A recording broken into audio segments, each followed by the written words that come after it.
Hi, hope you had a great week last week, and today I want to share a kind of funny story with you to help you see how I believe God's Spirit wants to work in our lives. So anyway, I was getting ready to take a shower last week, and we have one of these showers glassed in with two shower heads, a regular one and a handheld one. The handheld one is mounted to the glass door. So I open the door, turn on the water, and water starts pouring out all over the floor, all over me, and the first words out of my mouth are, "What the?" But then I stopped because the Spirit stepped in. The Spirit started to help me think about some other things that were not so negative. And I remembered Bruce was still sleeping. I didn't want to wake him up with all the commotion. And then, the water, I can dry it up with a towel. My clothes are going to dry. I didn't melt, and it's not the end of the world. So just turn off the water.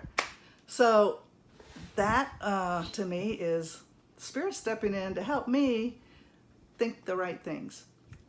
He wants to be our first responder so that he can change the thoughts from the negative ones that would have come out like, what the heck? What was he thinking? Why did he leave the handheld on? He's so inconsiderate. But instead, I was able to think those other thoughts because of God's Spirit speaking to me, whispering to me in my heart, in my mind, hey, there's another way to look at this situation. And so after Bruce woke up, I could say, good morning, sweetie. Hope you had a good night's rest. And we had a great day. Otherwise, I probably would have been irritated at that and then other things that may have happened. To me, that's how the Spirit wants to work. And you may be thinking, well, that's just kind of an insignificant little situation.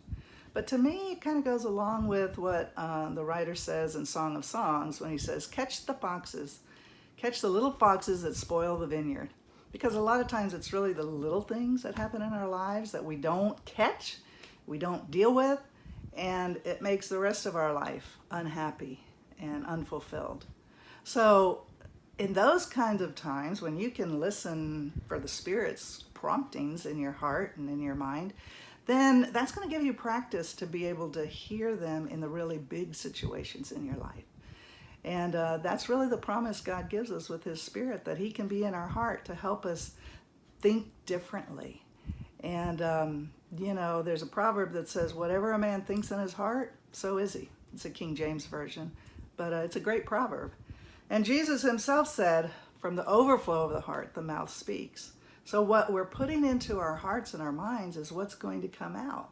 If we allow it to be controlled by God and His Spirit, then we will be able to change those negative, evil things that come from within our heart, as Jesus says.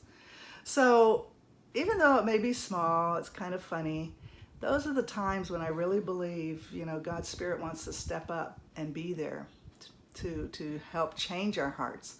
So read Song of Songs, chapter 2, Mark 6, Mark 7, Luke 6, and Proverbs 23, and think about these things. Think about the little things in your lives. And is God's Spirit, is Jesus the first responder in your heart? And listen for Him. Until then, radiate the Spirit in the little things. Thank you.